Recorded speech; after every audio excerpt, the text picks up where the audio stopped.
everybody, welcome to Drishti School. My name is Arima Chaturvedi and I'm your geography educator only on this channel.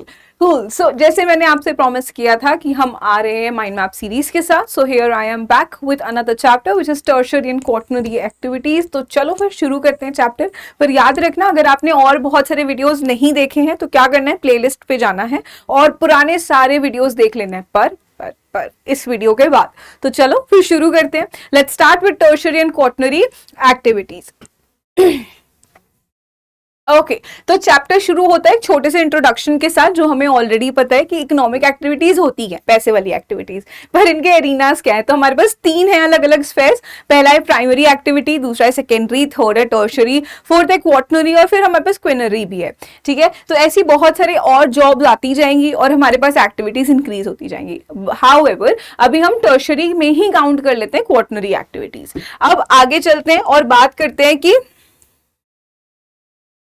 Tertiary activities क्या होती हैं. तो tertiary activities वो सारी activities हैं जो कि आपको किसी ना किसी टाइप की सर्विस प्रोवाइड कर रही हैं. तो जैसे मैं आपको मैं टीचिंग कर रही हूं तो मेरे लिए, आपके लिए मैं एक सर्विस प्रोवाइड कर रही हूं. बुक्स आपके पास हैं, टेक्स्ट आपके पास है, सब कुछ आपके पास है, पर फिर भी आपको मेरी रिक्वायरमेंट है. तो ये क्या हो गया, एक सर्विस सेक्टर का काम हो गया, यानी कि टर्शियरी सेक्टर का काम हो गया. ठीक है ना, that is why it is also known as service sector activity. Provide intangible product services but not goods. ठीक है, मैं आपको बुक्स नहीं प्रोवाइड करी, मैं आपको क्या प्रोवाइड कर रही हूं, आपको सर्विस प्रोवाइड कर रही हूं, आपको एक्सप्लेन कर रही हूं जो आपको समझ नहीं आ रहा. Connect producer with consumers. हमारा ये जो टर्शियरी सेक्टर है ये क्या करता है, प्रोड्यूसर्स को कंज्यूमर से कनेक्ट करता है. अब कैसे कनेक्ट करता है, तो सोचो जरा, मैगी सीधे नेस्ले की कंपनी से आपकी शॉप, आपकी घर पे थोड़ी नहीं आ गई. आपने क्या किया, आपने उसको एक शॉप से खरीदा, तो शॉप वाले ने आपको एक सर्विस प्रोवाइड करी. ऐसे बहुत सारे मार्ट्स हैं जिसमें आप ऐसे घूमते हो और बहुत सारा सामान पसंद आ जाता है और सामान को फटाफट से बास्केट में डाल देते हो, राइट. तो ये क्या कर रहे हैं आपके साथ में, आपको एक सर्विस प्रोवाइड कर रहे हैं, राइट.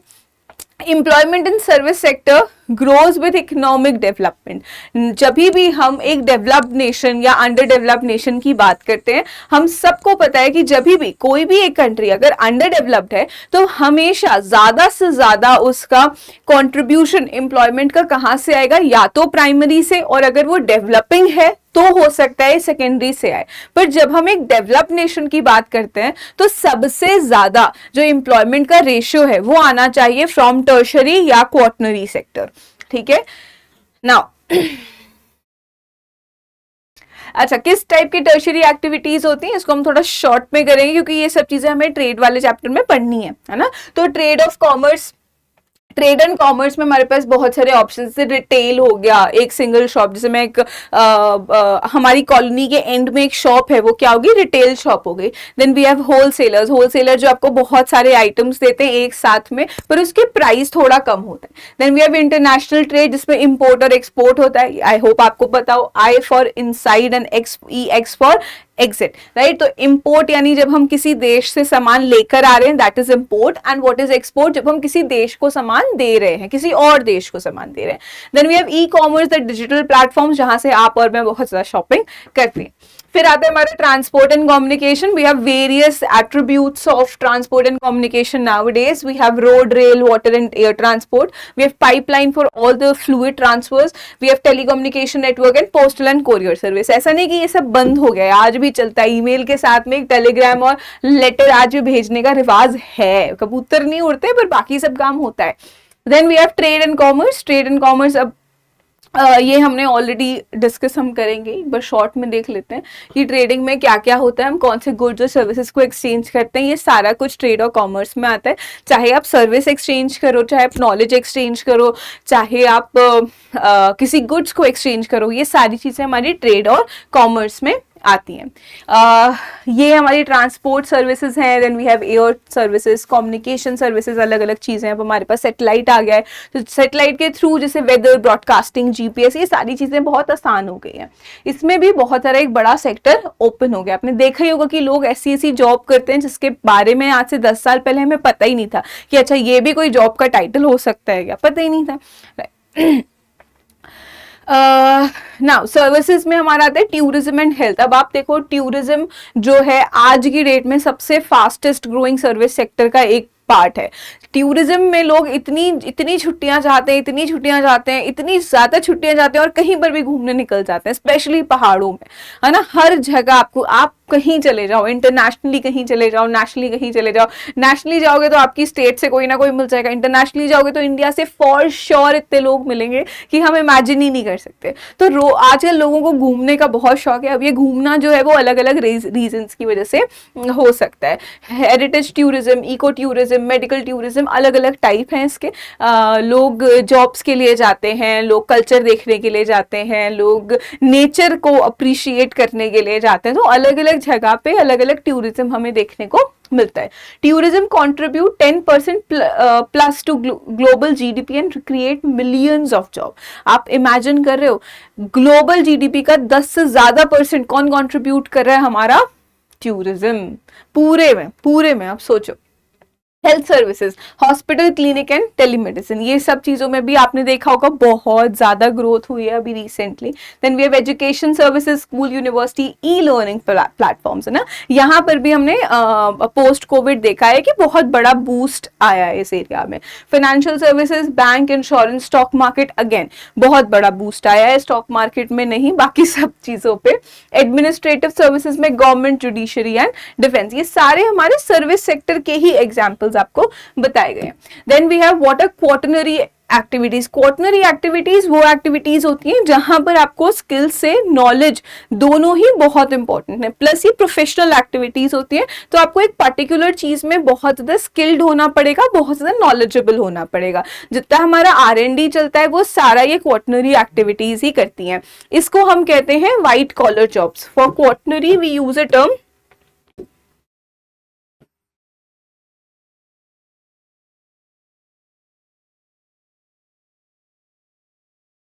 ठीक है, we use a term white collar jobs, किसके लिए? क्वाटरनरी एक्टिविटीज के लिए। अच्छा sorry, I have erased it, it is white collar jobs, ठीक है।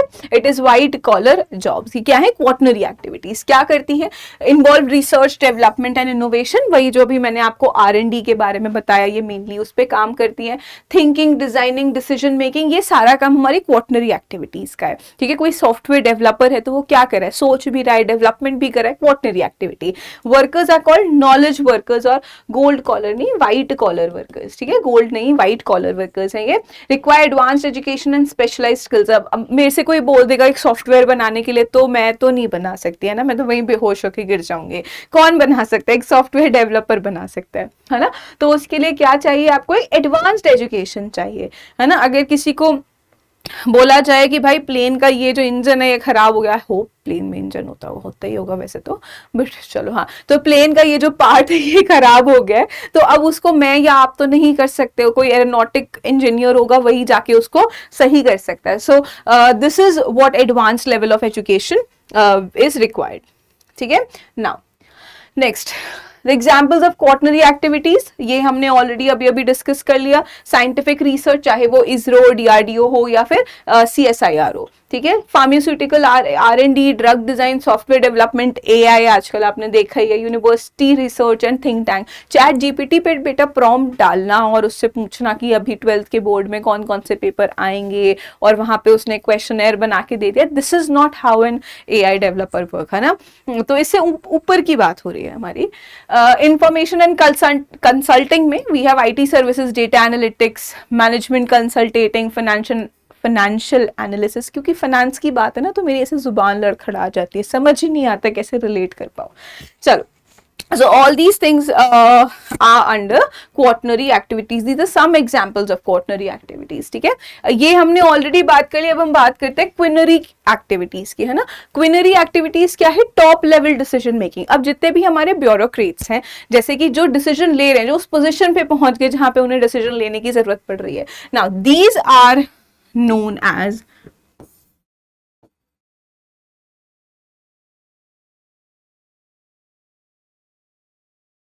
gold collar workers. Sorry for my bad handwriting, but it is what it is, I can't help it. है ना। So they are top level decision making, जैसे CEOs हैं, government heads हैं, policy makers हैं, जितने हमारे मिनिस्टर्स हैं, किसमें आएगा, गोल्ड कॉलर जॉब में। अब गोल्ड कॉलर जॉब में आपको पता है कि हमारे जो मिनिस्टर्स हैं उनके नीचे भी ब्यूरोक्रेट्स होते हैं, वो भी जो हमारे परमानेंट एग्जीक्यूटिव हैं वो भी गोल्ड कॉलर जॉब्स में आएंगे, ठीक है। सीईओज हैं, एंटरप्रेन्योर्स हैं, वो सारे क्योंकि खुद की डिसीजन की वजह से पूरी कंपनी चल रही है, तो ये सारे हमारे किस में आएंगे, क्विनरी एक्टिविटीज में, ठीक है। It requires vision and leadership, और ये आउटसोर्स नहीं किया जा सकता है, ना ही ऑटोमेट किया जा सकता है। अब आप सोचो कि हमारे जो अनिल अंबानी जी हैं, अगर वो कुछ गलत डिसीजन ले ले तो क्या होगा, कंपनी डूब जाएगी, है ना। तो ऐसे गलत डिसीजन नहीं लेने। दूसरा, आप इसमें एआई को भी नहीं पूछ सकते कि क्या करे, ऐसे करे या वैसे करे, क्या जियो चलेगा, क्या जियो नहीं चलेगा, तो ये हमारा एआई भी इसमें हेल्प नहीं कर सकता। आप इसको आउटसोर्स नहीं कर सकते, मतलब कहीं और से इसके बारे में रेलेवेंस information knowledge नहीं ले सकते। The person who is sitting at that particular seat, at that particular position, he or she has to take the decision, and this is why they are known as gold collar jobs. All right. Cool.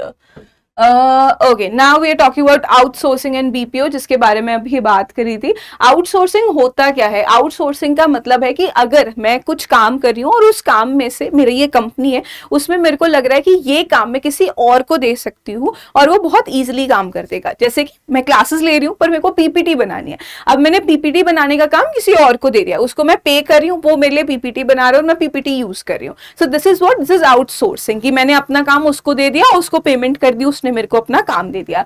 Outsourcing में ही एक term आता है offshore. Offshore का मतलब है जहां पे काम हमारा आउटसोर्सिंग का ही है, पर ये काम कैसे जाएगा, देश के बाहर जाएगा, तो उसको हम कहते हैं ऑफशोरिंग, ठीक है। Then we have BPO, business process outsourcing. अब इसमें नॉन कोर फंक्शंस हैं। अब जैसे मेरे पास एचपी का लैपटॉप है, ठीक है। अब मेरे इस एचपी के लैपटॉप में कोई प्रॉब्लम आ गई, तो मैं क्या करूंगी, सबसे पहले मैं किसी टेक्नीशियन के पास जाऊंगी। इन केस वो प्रॉब्लम सॉल्व नहीं होती, नया लैपटॉप है, तो मैं सबसे पहले कस्टमर केयर को कॉल करूंगी, राइट। अब वो कस्टमर केयर, मैंने लैपटॉप यहां से लिया है, पर जरूरी नहीं है कि मेरा कस्टमर केयर का जो कॉल है वो इंडिया में ही लगे। नॉर्मली आजकल तो हमारा देश टू देश ही कॉल लगता है, बट इन केस ऐसा नहीं होता तो कहीं पर भी कॉल लग सकता है, ठीक है।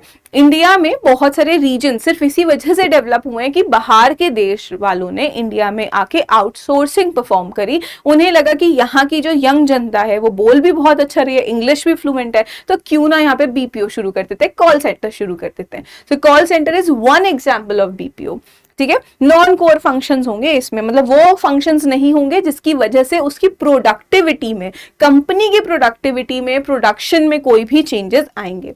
Next KPO, knowledge process outsourcing, which require outsourcing research and analytics. अब यहां पर क्या हो सकता है, सपोज हमारी एक कंपनी है और उस कंपनी में सॉफ्टवेयर डेवलपमेंट हो रहा है। अब इनको चाहिए एक ऐसा बंदा जो यूएसए में रहता हो, किसी और कंपनी में काम कर रहा हो, पर हमें कुछ डेटा चाहिए वहां से, या हम चाह रहे हैं कि हमारे लिए कोई सॉफ्टवेयर डेवलप करके वो दे दे, ठीक है। अब हमने उसको, हमारी कंपनी ने उसको अप्रोच किया, वो हमारे लिए काम कर रहा है, पर वो कैसा काम कर रहा है, क्या वो अपना काम किसी और को दे सकता है? जब तक कि वो खुद भी एक वाइट कॉलर जॉब में ना हो, नहीं दे सकता। सो this is knowledge process outsourcing, जहां पर हम मेनली वाइट कॉलर जॉब्स की जो नॉलेज है वो उसको प्रोसेस कर रहे हैं, उसको आउटसोर्स कर रहे हैं, ठीक है। यहाँ पे नॉन कोर फंक्शंस होते हैं, यहाँ पे कोर फंक्शंस होते हैं। जब मैंने आपको बताया था कि हम क्विनरी एक्टिविटीज की बात करें, तो क्विनरी एक्टिविटीज को हम आउटसोर्स नहीं कर सकते, सिर्फ इन एक्टिविटीज को आउटसोर्स कर सकते हैं। India is a global hub for IT outsourcing. Bangalore, Hyderabad, Pune, आपने देखा ही होगा, बहुत सारी ऐसी वेबसाइट्स हैं जहाँ पे आप जाओगे तो आपने अपनी ग्रेजुएशन कंप्लीट नहीं करी होगी, उससे पहले आपको बहुत सारे अलग अलग प्रोजेक्ट्स मिलने शुरू हो जाते हैं। चाहे आप एक इंजीनियर हो, चाहे आप एक आर्किटेक्ट हो, चाहे आप कुछ भी, मतलब कहीं पे भी कैसे भी, तो अपनी अपनी फील्ड के आपको वहां से बहुत सारे प्रोजेक्ट्स मिलने शुरू हो जाते हैं। Advantages, cost saving, skilled workforce, 24/7 operations, time zones में कोई दिक्कत नहीं है। अगर मेरे को काम जल्दी कराना है तो मैं देख लूंगी कि भाई किसी और टाइम जोन वाले बंदे को बुला दो जो कम भी पैसे ले। तो कॉस्ट इफेक्टिव भी है, किसी को ऑफिस बुलाना नहीं पड़ता, आप वहीं बैठे बैठे अपना काम करो और भाई हमें ईमेल कर दो, राइट। सो बहुत सारे एडवांटेज है। कंसर्न है job losses in developed countries, data security, cultural issues. अब डेवलप्ड कंट्रीज ही क्यों टारगेट की गई हैं इसमें, क्योंकि जब डेवलप्ड कंट्रीज में लोग रहते हैं तो उनकी जो सैलरी की डिमांड है वो भी बढ़ जाती है क्योंकि उन्होंने खर्चा किया होता है। अब इन देशों में जो भी कंपनीज काम कर रही हैं उनको लग रहा है कि किसी और देश से अगर मैं आउटसोर्स करूंगा तो सस्ता पड़ेगा, और वो यही करते हैं। तो अपने देश के लोगों को छोड़ के they outsource from different different countries, and this is why इसमें डेवलप्ड कंट्रीज एक बैकएंड पे आ जाती हैं। चलो next, digital revolution and knowledge economy. अब हमारी जो डेवलप्ड कंट्रीज है 70% से ज्यादा workforce in service and knowledge sector में आती हैं। डेवलपिंग कंट्रीज अपने आईटी और सर्विस सेक्टर को बहुत ज्यादा ग्रो करने की कोशिश करें। आप इंडिया में देखो लास्ट डेकेड से लास्ट 2 डेकेड से हमने देखा है कि एक बहुत बड़ा बूम आया है इंडस्ट्री में, है ना। ये स्पेशली ये जो ये वाली इंडस्ट्री है इसमें बहुत ज्यादा बड़ा बूम आया है। Technopoles cities specializing in high tech industries like Silicon Valley and Bangalore, है Silicon Valley of India. Digital divide, gap between those with and without access to technology. अब ये शहरों के बीच में भी हो सकता है, देशों के बीच में भी हो सकता है। इंडिया में क्या सारे शहरों में इतना ज्यादा डिजिटल इक्विटेंस है? नहीं है, कुछ में है, कुछ में बिल्कुल नहीं है, ठीक है। E governance, e commerce and e learning are transforming societies. अब आप देखो, आपको कुछ भी करना है, गवर्नमेंट का कोई भी काम करना है तो आपके लिए हर एक चीज के लिए पोर्टल है, हर एक चीज के लिए वेबसाइट है। डिजी यात्रा ऐप कितना स्मूथ है, कुछ नहीं करना, बस उसमें स्कैन करो अपना क्या होता है वो पास, हाँ पास, उसे स्कैन करो and all you have to do is scan it and go, है ना। You don't have to wait in line, don't have to wait in queues, right. So this is how digitally we are revolving. All right, so I guess we are done with the chapter. Yes, this was the whole chapter. ये हमारे कुछ की points हैं, you guys can go through it. और तब तक के लिए याद ये रखना है आपको कि ये सारा रिवीजन मेरा है। तो अगर आपने अभी तक अपनी बुक्स को रीड नहीं किया है, प्लीज एक बार फटाफट से गो थ्रू करो, ताकि आपको ये जो रैपिड रिवीजन वाली सीरीज है ये आपको हेल्प करे, ना कि आपको ऐसा फील कराए कि कुछ नहीं आता, है ना। ये तो आता ही नहीं है, मैम ने टॉपिक स्किप कर दिया। मैंने टॉपिक इसलिए स्किप किया ताकि आप अपने दिमाग से पूछो कि क्या हो गया, क्या स्किप हो गया, है ना।